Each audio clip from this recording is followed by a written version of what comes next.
Hey, everybody. Welcome to the latest installment of 10 Minutes on Brand. I'm Will Strawn, Chief Growth Officer here at Focus Lab. This week, I chatted with Focus Lab brand strategist Anna Byerly Rosen about brand architecture, which is kind of like the family tree of a big company. Think Microsoft. Microsoft is the parent company with brands like Office, Xbox, and Windows underneath. Okay, now let's talk with Anna about why brand architecture matters and why a lot of brands are realizing they've needed a shift recently.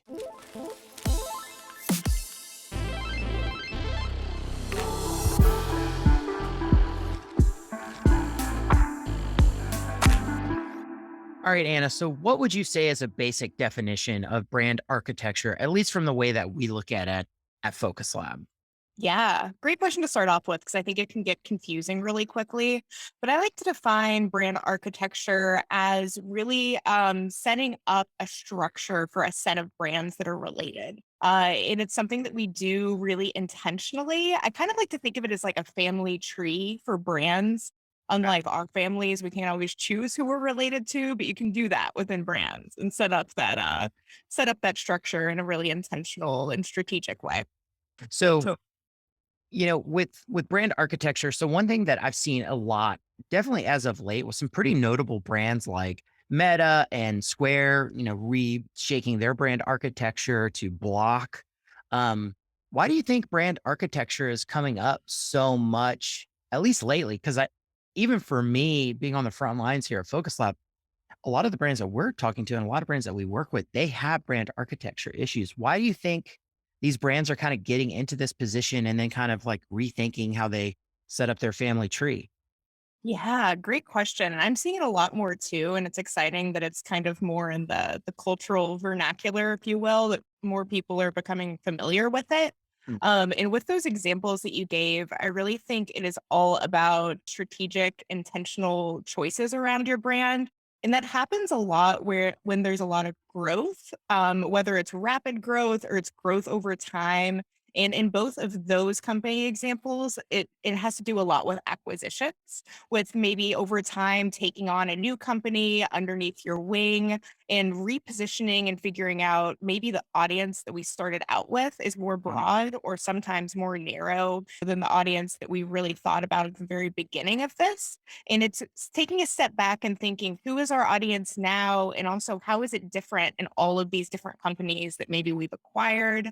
In both of those examples, both Block, that new overarching company for Square, and then in Meta, which is the new overarching company for Facebook, they created kind of this umbrella or parent brands that all of these other companies fit underneath. So they're defining this umbrella of an audience, and then each of those individual companies can now have their own more hyper specific audience and their own hyper specific brand. So it's really all about figuring out how these puzzle pieces fit together, where you're drawing those dotted lines and that sort of family tree, and how each of them are connected to one another. Gotcha. So, for example, like with Block, for example, they've got Yeah. their Square brand, which is obviously related to transactional e-commerce, but then they've got Square Cash, which is more of a consumer product. And then they've got Weebly, right, which is a content management. So Right. it makes sense to me, right, why they had kind of outgrown Square because Square was the transactional. That's how they got started. But that being the parent brand, probably it starts to get a little confusing, right? Because it's like, well, who is Square's target audience? Well, there's Square this and Square that. So Block, I guess, makes it easier for their communications, for their brand kind of experience. Yeah, and it also sets them up really well for growth too.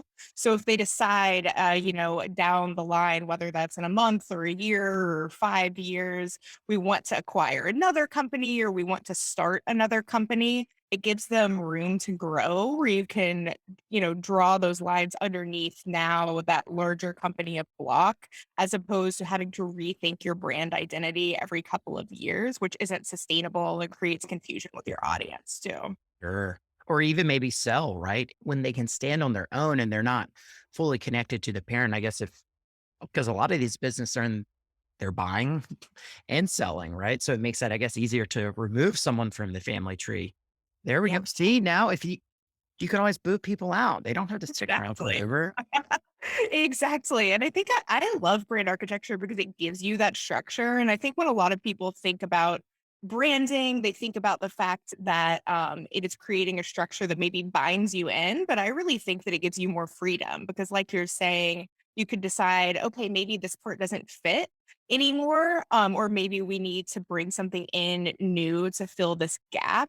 And you only know that when you have a really good idea of what your brand is. If you haven't defined your brand, there's a lot of questions. And this gives you a really nice strategy to figure out what parts might be missing, or what parts maybe don't fit anymore.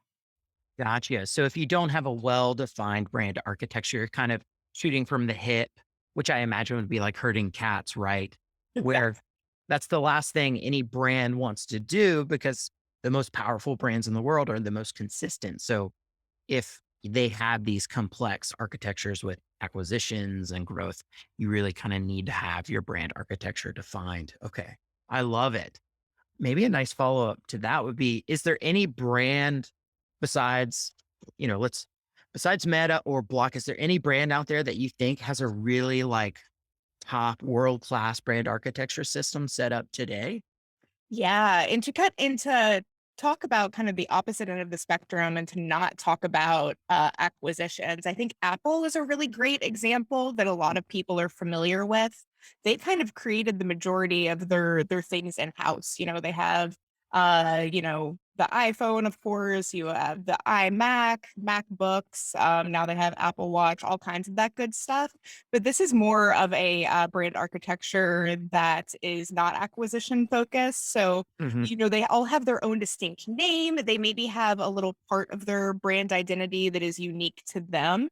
But at the same time, they very much fall underneath Apple. They're more of what we call a sub brand structure where Okay. they don't have their own logo. They have something that's in line with that overall Apple logo. They don't have their own visual brand, so you can very much tell right away that they're an Apple product, an Apple sub-brand, which is very different to, Block or Meta, like we talked about. I know, of course, underneath Meta now we have Facebook, Instagram, they own WhatsApp as well, and those all have their own very distinct brand identities that are separate from Meta, but they have that endorsement. When you open up Instagram or Facebook on your phone now, it says Facebook from Meta or by Meta. It's more of that endorsed structure. So those are a couple of different examples of what that can look like. Got it. So Facebook leverages its reputation. Well, the reputation is trying to create for Meta Yeah. to gain, equity with their sub brands. One brand that I really dig and I thought has done a really good job that is fairly scalable is Intuit. So I've always thought Intuit's brand architecture was really well pulled off because they've got, QuickBooks, they've got TurboTax and that, but they do have a design system that works where each of the sub brands can kind of stand on their own a little bit, but all of them do pay homage to the parent, which is Intuit, which is another, Yeah. you know, what I believe is a really well done example. I'm curious how they will roll Mailchimp into it. Still to be seen. Yeah. They actually so I'm glad you brought this up. I was thinking about Intuit, so we're on the same wavelength Oh, it's very here. good. I know, same brain wavelength here, but, I was thinking about bringing them up because they're kind of this interesting, like, hybrid structure too, because if you look at, like, TurboTax, they own Mint as well, they kind of lead with, Intuit first, so it's I think Intuit TurboTax or Intuit Mint, and I believe they created I don't wanna speak out of turn. They might have created that stuff in-house, it might have been acquisition, but Yeah. they're a little more baked. People kind of know that brand structure. With Mhm. Mailchimp, who they just acquired, like you said, for a crazy amount of money, Yeah. I think Freddie was worth it. It was it worth was every oh, penny. yeah, Yeah. totally. It is, it's gonna be really interesting because Mailchimp has a very distinct visual and verbal brand identity. I actually went to the Mailchimp website the other day, and they have added on, an endorsement on the logo. I don't Oh, know if that's interesting. gonna be the final thing, if that's an in-between thing, but right now I believe it says Mailchimp by Intuit or from Intuit, something like that. So they very much I can tell Intuit understands. They're doing a good job of saying, MailChimp has their own distinct brand right now, and we're just going to kind of tack it on, which Meta is doing as well at the end, so that people start to understand that connection in their brains, and then maybe they'll do something a little more overt in the future. Who knows?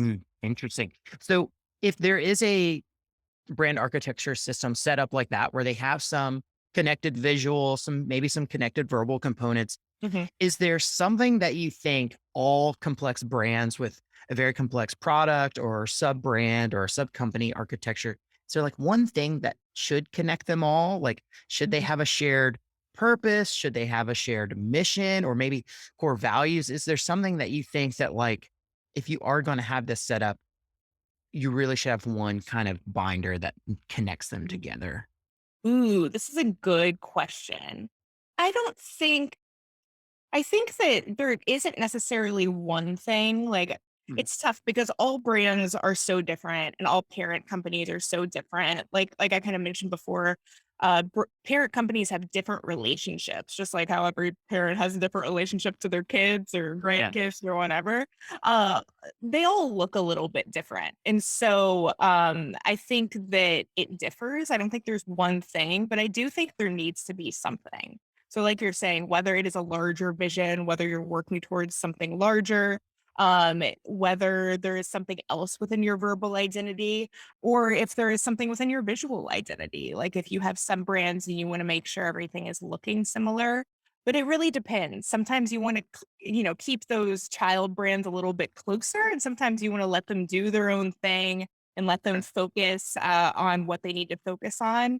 And so it just kind of depends. I also think that it can be fluid. It's definitely a structure or kind of like a blueprint that you want to set up, but just like how a blueprint you may end up riffing in a different way and things may look different in the outcome. You want to make sure this is something flexible, something that can change while still retaining a really nice structure that has strategy behind it. So to answer your Okay. question, it depends. It depends. Well, I think the thing that you've made abundantly clear to me is there needs to be some sort of strategy that influences a rationale. Just Yep. don't be hoping it's okay. So Yep. if these brands are going to grow or scale, or maybe they're already in this position, they need to take a few steps back, evaluate what's going on, and make sure they define a architecture system that's appropriate for them, that can make their life somewhat easier to communicate all these sub brands value. It kind Yeah, of is how we bottle it up. Well, we are at our 10 minutes. It goes by quick. it does. Um, Hannah, thank you so much. I mean, we could probably talk about brand architecture all day, but I think this was a really awesome conversation. I appreciate you kind of bestowing some of your wisdom on us. And yeah, I hope you have an awesome day. 100%. Thanks for having me. We can do a part 2 anytime. Ooh, it's coming. It is coming. Thank you. Cool. Thank you.